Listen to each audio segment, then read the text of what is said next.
We're in this place now where doing things the same is becoming progressively more dangerous. And you see this in, the world's top 20 technology companies have created several $1 trillion worth of value in the last 15 to 20 years, despite the fact that they were up against some of the richest, most powerful, best connected businesses in the world.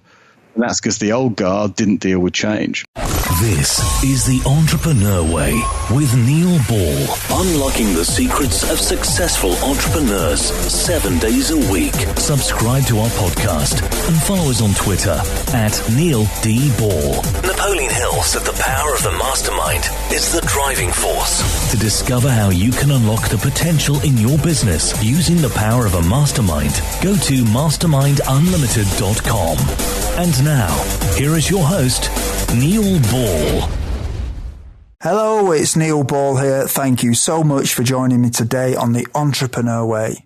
The Entrepreneur Way is about the entrepreneur's journey, the vision, the mindset, the commitment, the sacrifice, failures, and successes. I am so excited to bring you our special guest today, Nigel Lake. But before I introduce you to him, I have a little quote for you. Mike Wallace said, "We were the first people who did investigative stuff, who asked occasionally abrasive and occasionally confrontational questions." The Entrepreneur Way asks the questions so we all get the insight, inspiration and ideas to apply in our businesses. Nigel, welcome to the show. Are you ready to share your version of the Entrepreneur Way with us? Yes, I am, Neil. I'm looking forward to it. Thank you for coming on the show, Nigel. Nigel Lake is a corporate advisor and entrepreneur based in New York, Sydney and London. He started his career with KPMG and then Barings in the UK. In 2002, he moved to Australia and co-founded Pottinger, a pre-eminent corporate advisory business. And in 2015, he co-founded Atomli, a programmatic analytics business based in New York. Nigel, can you provide us with some more insight into your business and personal life to allow us to get to know more about what you do and who you are?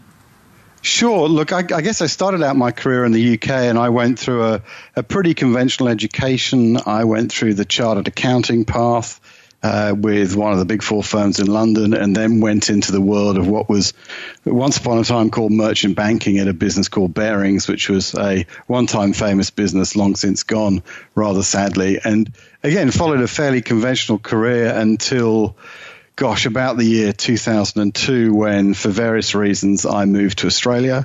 I'd met my wife, who's also my business partner. And as we landed in Australia, we decided we really didn't want to work for anyone else anymore.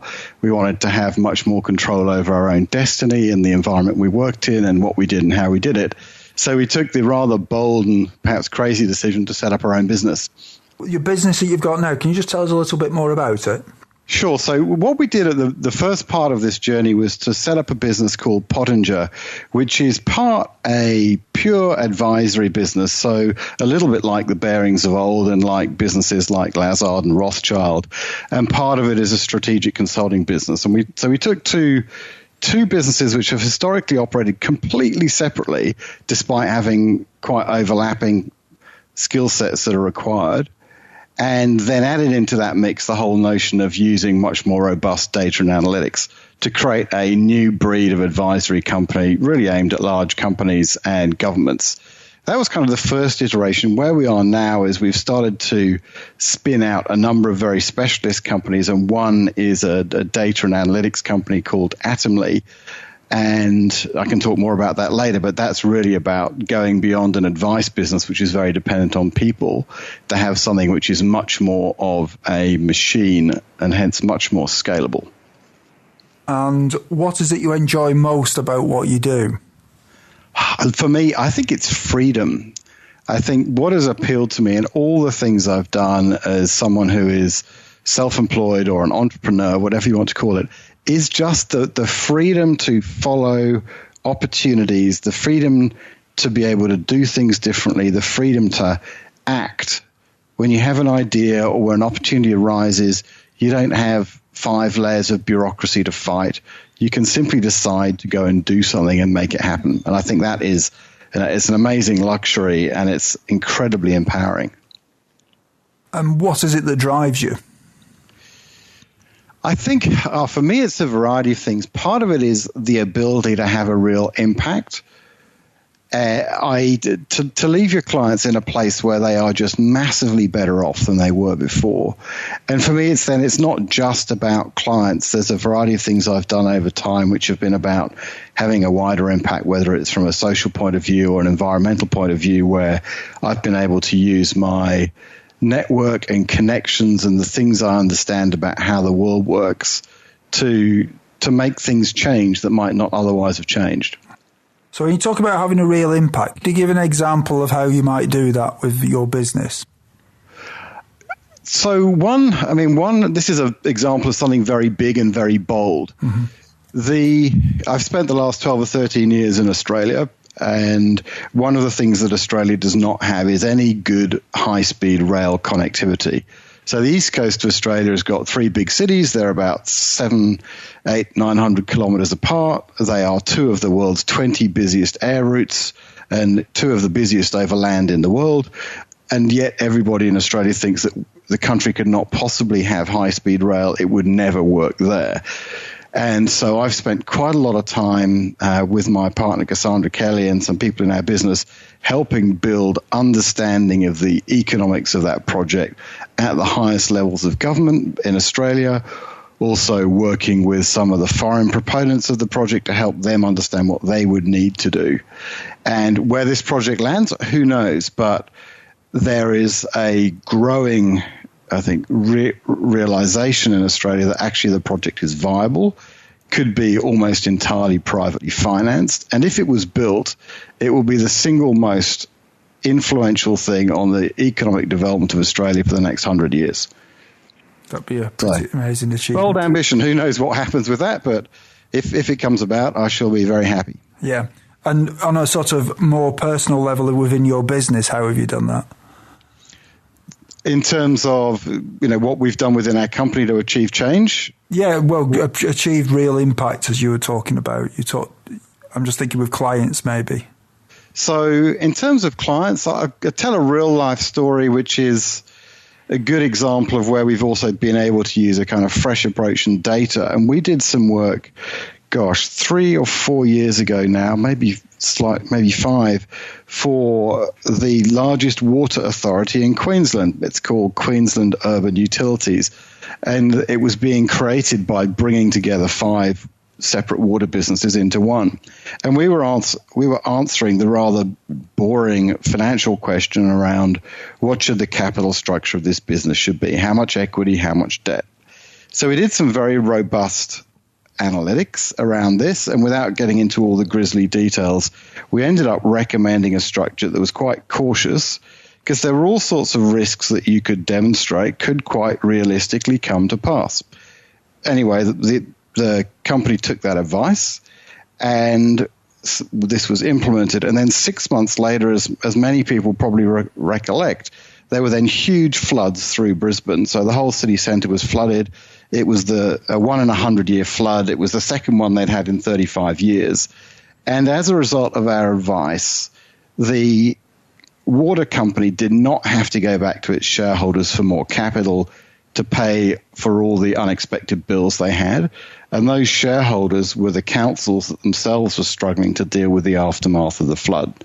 So, you don't expect the 1 in 100 year event to come up 6 months after you finished your work, but it did, and the advice we gave stood the test of time in a really very thorough fashion. It must be quite fulfilling knowing that you've done that. Yeah, it's quite amazing to look back on it. I mean, no one really thought about it at the time. They just, the floods came along. They had $100 million of unexpected expenses, and they were able just to get on and deal with those problems without even thinking about the fact that the money was already there, or even thinking about, well, why was the money there? Yeah. And how do you relax when you're not working in your business? I have to do things that get me out of my mind and out of thinking about things all the time. I suspect this is a common challenge for a lot of people. So for me, it is things like certain sorts of sports. I play tennis. If I'm playing tennis, I really can't think about anything else. Scuba diving will be something else that ticks the same box. I also play the piano a bit. And again, these are all, if I'm playing the piano, it's just impossible to think about anything else. Mm-hmm.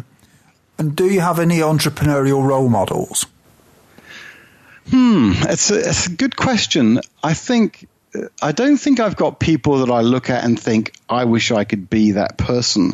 But there are definitely people that I have found to be inspiring. I think that have given me the courage to say, well, just go do it. I think, one of the archetypal ones is Richard Branson. And of course, there are great things about him. And like everyone, he's got plenty of flaws. But has been, I think, a great inspiration for people saying, look, just go and try and see what you can do and aim high. I think another person that is quite inspirational is Elon Musk, in that, he's built a couple of amazing businesses, has generated an enormous amount of wealth, and he's then able to use that to pursue things that he cares deeply about, such as a transition to electric vehicles. And he honestly doesn't care, I think, whether Tesla is the one that wins in that game. He just wants everyone to drive electric vehicles. And that must be an amazing place to be in your life, that you can, you're that empowered to go and do things you really care about. Yeah. Can we just talk about the time before you were an entrepreneur? What difficulties did you have to overcome when you started your business? That's interesting. We were given some great advice. So just to put this in context, I guess I'd worked in the world of investment banking for, about 10 or so years. I'd spent the last year working in Japan. It had been tremendously interesting, but there was a real sense that, the year ahead was going to be a pretty quiet one. If there was ever going to be a good time to take a bit of time out from what I'd be doing, that was it. And I was given some great advice by a friend who is an entrepreneur in Silicon Valley. And he and his partner said to both me and my partner, Cassandra Kelly, who I'm married to as well as in business with, just put white space in your life. Just find a way to shut out all the noise of what you're doing now, all the noise about what you might do next. Just get some silence and then see what grows into that. So I think for me, that was a huge enabler. And the barrier would have been, you've just got too many other things going on ever to stop and think really clearly about, well, what is it? If you did something yourself, what would that be? How would you make it happen? Mm-hmm. And did you have any doubts that delayed you starting your business? I think the answer is absolutely yes. I think we took 6 months out. We went traveling. We then moved back to Australia. We kind of landed there, and we then spent another 6 months thinking about what on earth should we do. We tried out all sorts of ideas. Some of them were crazy. Some of them were good, and these were thought experiments. We didn't spend any money on them. Some of them were great ideas, but not for us to do. And actually, ironically, what happened is there was the guy that we knew that said, look, I think you guys should set up your own business. And he gave us our first piece of work, at which point we said, well, let's get on and do this properly. And so set about very much industrializing everything we did from a very early stage. I had to say, look, let's imagine that we're big and successful and do everything right from the beginning. Mm-hmm. And I think that starting point is often, I think, for many people, the most difficult thing, simply saying, okay, let's start. Mm-hmm. So when you talk about industrializing what you were doing from the beginning, what sort of things did you do to do that? For me, it's about thinking reasonably big from the outset. And it's simple things like, well, when you set up, you get yourself proper IT architecture so that your IT is just going to be robust. You don't have a Gmail account. You have a proper set of email, proper reliable servers or whatever else it is. And of course, much easier to do in the cloud now than it was then. You have proper phone systems. You have all the kind of processes and procedures in place you might have if you had a team of 50 or 20 people. You do that right from the beginning. And I think it's hugely important, because the problem is if you build a business on kind of bits of string and sticky tape, then as you start to grow, all of a sudden everything starts to fall apart just when you're becoming successful. Mm-hmm. Whereas if you've got a really good set of processes and procedures in place, as you grow, it becomes, it's just much, much easier to deal with the challenges of a business getting bigger. Yeah. And what mistakes did you make that slowed your journey?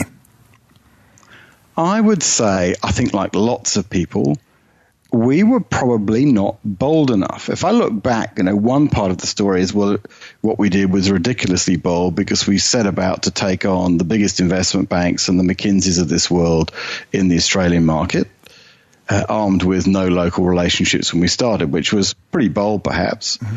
But we could have gone harder and faster earlier on, and Cassandra would have pushed us to do that, and we did not go as fast as she wanted to do. And I think we would have been better if we had done. Lots of people have similar versions of that story. Yeah, absolutely. And what are some of the things that you did before you started your business that'd be helpful tips to some of the listeners who haven't yet taken the first step on the entrepreneur way? I think there's a couple of things. There's an awful lot of discussion at the moment, and has been for a while, about, look, you want to try things and fail. If you're going to fail, you want to fail quickly. And I think part of that advice is good, but part of it is tremendously negative. And I think you've got to focus really hard on, what does success look like, and making sure that everything you do is lined up towards achieving that success. So I think that's sort of one part of it. The other thing, which is quite separate, is, it's one thing to think about, you found some customer need. There is an opportunity which you could go and meet. But you really have to look deeply into the abyss and say, are people going to buy this? Are they really going to pay for it? Even if they do, even if the business can then make money, how do you as the entrepreneur actually get out of that what you want, financially or otherwise? Because there are, amazing success stories of individuals who've made, hugely successful businesses and huge amounts of money without the company ever having been profitable. And there are also plenty of stories of businesses which were perfectly good businesses but just never scaled or never really delivered for the entrepreneur themselves. And I think as an entrepreneur, you're right to expect to get something back. Lots of people don't do that, but it's a really useful acid test to say, well, what's going to make this work actually for you, actually for me? Can we just talk about the entrepreneurial journey a bit more? Is culture important from the beginning in a business? Look, I think it absolutely is, and I don't think it matters too much what you're doing. And then we've got the two very different businesses at the moment. On the one hand, the Pottinger business, which is absolutely a super conservative, top end of town of consulting and financial advisory business. And then the Atomli business, which is an archetypal B2B tech startup on the cutting edge of new technology and analytics and statistics and so forth. And businesses are built on their people. And from a very early stage, we placed a huge emphasis on simply cultural fit. And if there was someone that just jarred with that, then we knew we shouldn't hire them. And if we did hire them, then we knew we had to bite the bullet and let them go as quickly as we could, because they can drag, one person with the wrong attitude just can drag everybody else down. So how do you determine whether someone's got the right attitude when you're employing people? It's not necessarily easy. I think the starting point is you've got to be very clear what are the things that you really care about from a cultural point of view. And, we have a number of values which are tremendously important to us. And as example is diversity of views and opinions on lots of things. And we've used that as a filter. I think the other part of it is then if you have doubts about someone's, whether they really line up with what you expect about them, I think you've got to listen to those doubts really early on. You need to test them. In the end, if there's something that's worrying you, get it out in the discussions at interview. It's the kind of thing people find uncomfortable to do, but either you will discover that you were right and they just don't really fit with what you're trying to be, or you will discover something about that person which explains why they're behaving that way, which, and I can think of one particular example, I won't share the details for obvious reasons, but there was just an individual that came from a set of personal circumstances that was very difficult for them. and they had wrapped themselves up to kind of hide away from that. And I uncover that through the interview process.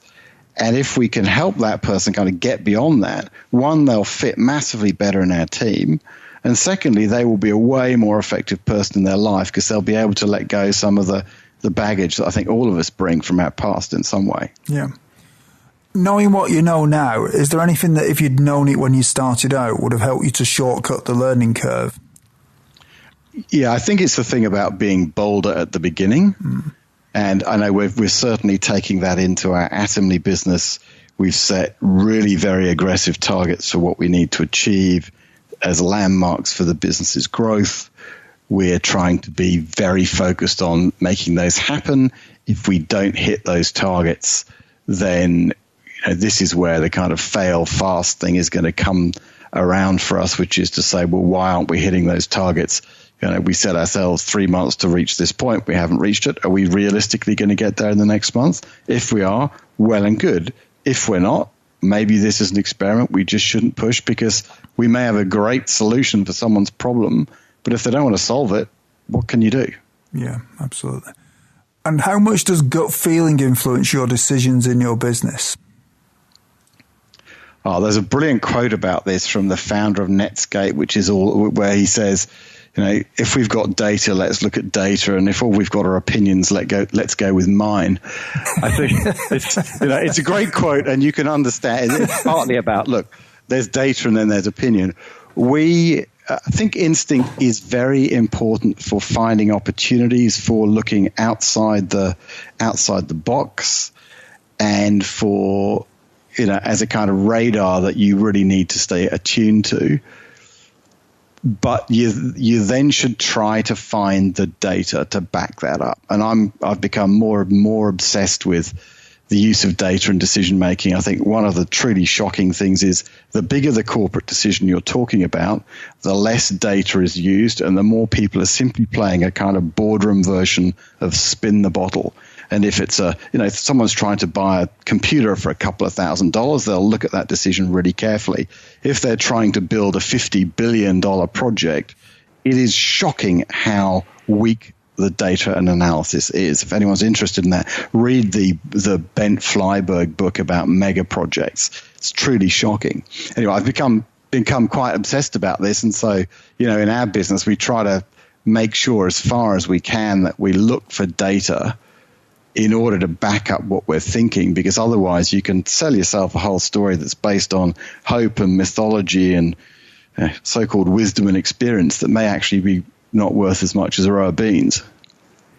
Life is made of constant change, whether we like it or not, and some people say the only constant in life is change. Nigel, how do you try to keep up with change?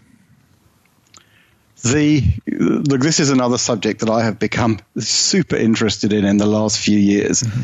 I guess what I do is try to remain outward looking in everything that I do.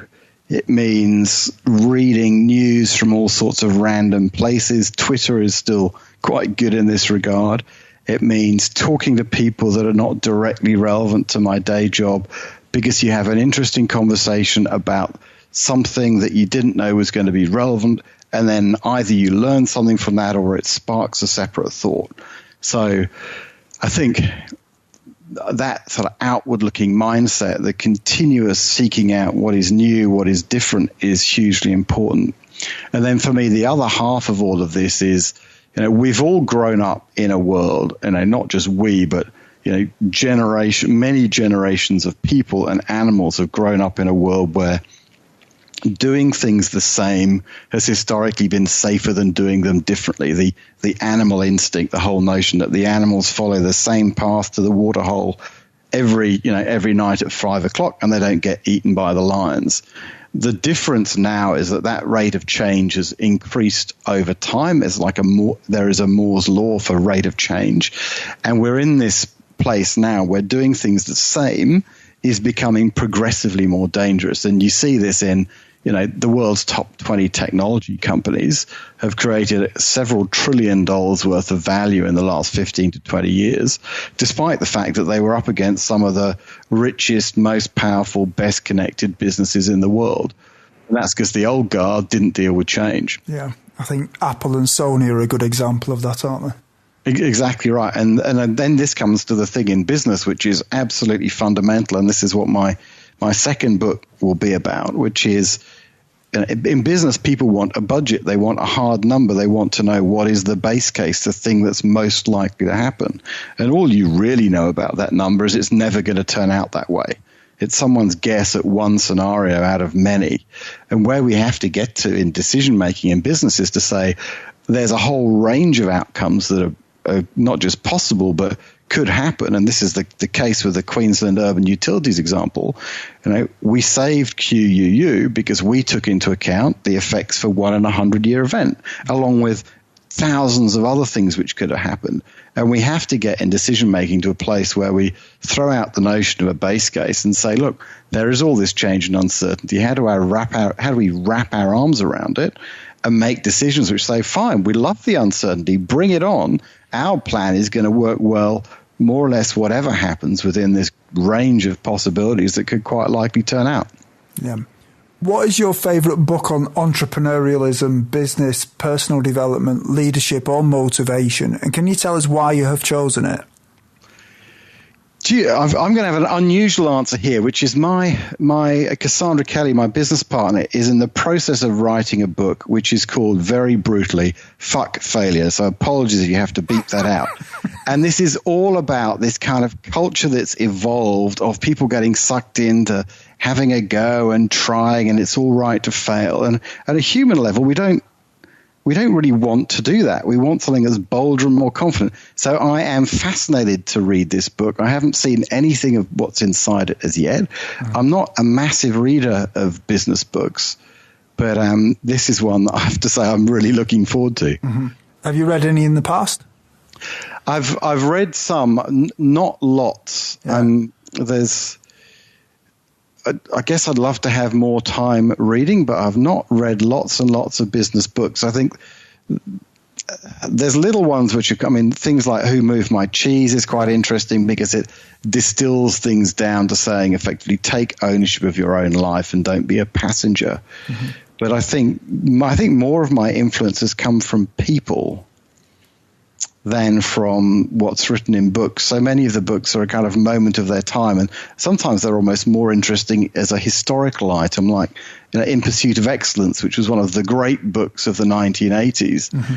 I think if you look back at some of the companies profiled in that, well, they were terribly excellent then, but then maybe not so excellent now. So whatever they were doing worked at the moment, but it was not a universal guide to success. Absolutely. Everyone, when you have a busy life, listening to audiobooks is a great way to expand your knowledge in the time when you may be doing other things, such as driving or when you are at the gym. We have a special offer for you of a free audiobook of your choosing. To choose your free audiobook, go to www.freeaudioboooffer.com. As long as you've not already signed up, then you will qualify. Nigel, we're now going to fast forward a little bit and speculate about the future. So what one thing would you do with your business if you knew that you could not fail? So I'll take specifically the Atomli business here because it's in a really early stage. We're just in the process of spinning it out into its own entity. I would go harder and faster with that. I would put more of my own capital into it. I would hire more people more quickly because I know we have something that's very special, and having more feet on the ground and more of a team around the table to help drive it will accelerate its growth. Mm-hmm. So what is Atomli? So Atomli is a next generation predictive analytics business. So what it does is it creates a unique day-by-day, store-by-store, SKU-by-SKU forecast of product sales, extremely granular. And all of that is done on a programmatic basis, which means it's done inside the machine. So a typical platform, and there's lots of people that have got sales forecasting platforms out there. First of all, you need an army of data scientists in white coats to come and figure out what settings, what dials you need, what settings you need on those dials, how to configure the whole thing to make it work, and they spend months bugging your staff to help them, to learn from them what's needed. We don't do that. We just take the data and we let the data explain what's going on, and the entire thing's driven by the machine. So it's a little bit like what IBM's Watson is doing, but on steroids and focused on specifically consumer goods, packaged goods, etc., and similar things to that. Mm-hmm. So is that a piece of software that bolts onto existing software, or is it something else? Yeah, exactly. So it will take data feeds from anywhere it can come from, all the internal systems, whether it's point of sale or warehouses, stocking systems, or scan data, or the general ledger, external data feeds. Whether it's proprietary things like Nielsen or simple things like weather. It sucks in all of that data, analyzes what's going on, and then provides this super granular forecast. Is that how you predicted the floods in Australia then? It's analogous to that. So the underlying statistical approach is quite similar. Yeah. It's saying there's a whole, with floods, you've got a certain amount of data you need to extract from the data about how likely do you think that particular event is, and then you need to figure out what the impacts are. It's similar conceptually. The work around floods was much more bespoke. That was a $4.4 billion transaction, so it was worth looking pretty hard at it. Mm-hmm. If you just try to figure out how many tins of beans are going to sell 3 weeks on Wednesday, then you kind of need an entirely automated approach to do that in a cost-effective way, and that's what we do. Yeah.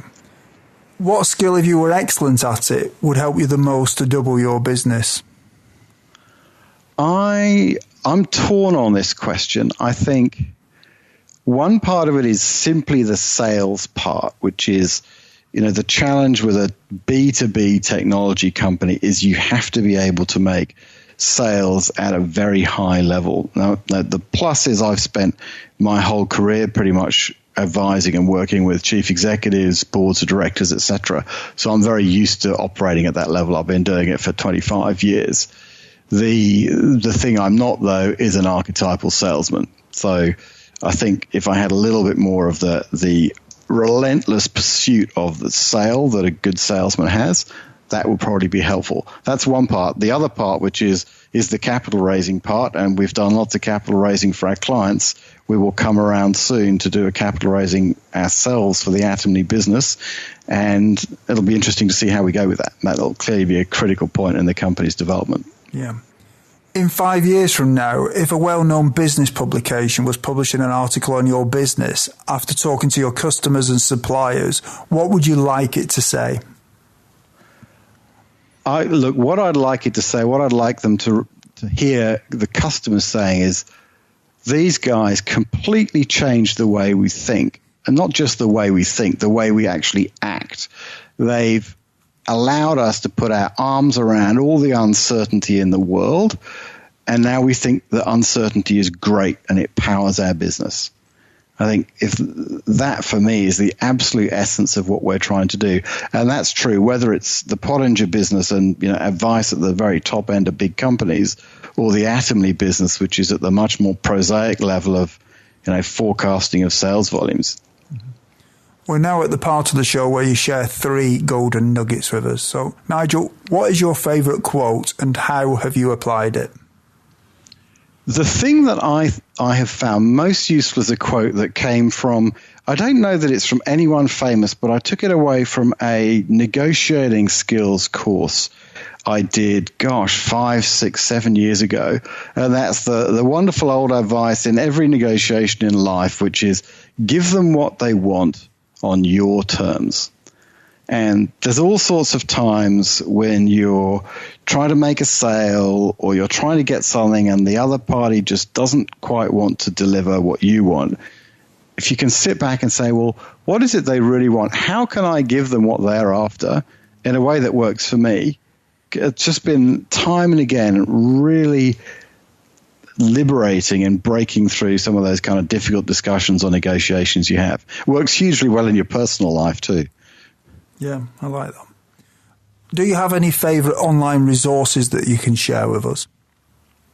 The one that I think I find most useful at the moment is something called Crunchbase, which is the database of private equity financings of the venture capital world. I think it's just crunchbase.com. There's a newsletter you can sign up for that comes out most days. And this is useful because it gives you a snapshot of all the new startup businesses that have just raised money and kind of what's going on in that space. And it's an amazing window into the nature of activity, where people are focusing, and the amount of money that's going into that. So, whether you're an entrepreneur thinking about what's hot and what can get financed, or you're a CEO of a very large company and you want an honest view about just how terrifying all this innovation really is, it's an amazing thing to read. You get a mail that says, look, another 241 companies have just raised $729 million.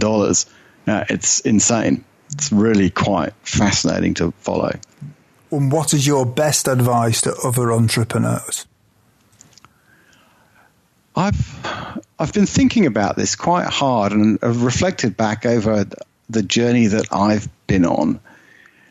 I think the thing that I have loved most about being an entrepreneur, which I wish I'd kind of known in advance, is it is an entire parallel universe. If you're out there today in your day job, working for somebody else, then most of the other people almost certainly you're doing the exact same thing. And when you become an entrepreneur and you start to say to people, look, I've set up my own business, suddenly you discover there's this whole other set of people, this whole community that are also entrepreneurs that are somehow invisible. It's a bit like when you have your first kid. You didn't notice how many other babies and 1-year-olds and 2-year-olds there were until you'd had your first child. Mm. And it's the same with being an entrepreneur. And I think simply taking that step and starting something and becoming part of that community, then you get invited to be a member of this whole different clan. And that is, it's exciting, it's different, it's challenging. And for me, I think was one of the most telling learnings along the way that, I never really saw coming in advance. Everyone, if you didn't manage to get a note of Nigel's favourite resource or his favourite books, you can find the links on Nigel's show notes page. Just go to theentrepreneursway.com and search for Nigel or Nigel Lake in the search box. Nigel, is there anything else that you'd like to add about your business? I think not so much my business, but the encouragement for anybody that's thinking about being an entrepreneur is, on one hand, it's not for the faint-hearted. There's ups and downs and all sorts of good times and bad times. But the single hardest part about this is just starting. So if you don't make that first bold step, you never will. So I just encourage people to channel a little bit of that just do it energy and take that first step. Nigel, it's been an honour having you on the show. You've shared a lot of your wisdom that you've picked up over the years and given us some really great tips and some of your experience from what you've been doing. So thank you very much for coming on the show. It's a real pleasure, Neil. I'm delighted to do so. Thank you. Thank you for listening to The Entrepreneur Way. Subscribe to our podcast and follow us on Twitter @Neil D. Ball.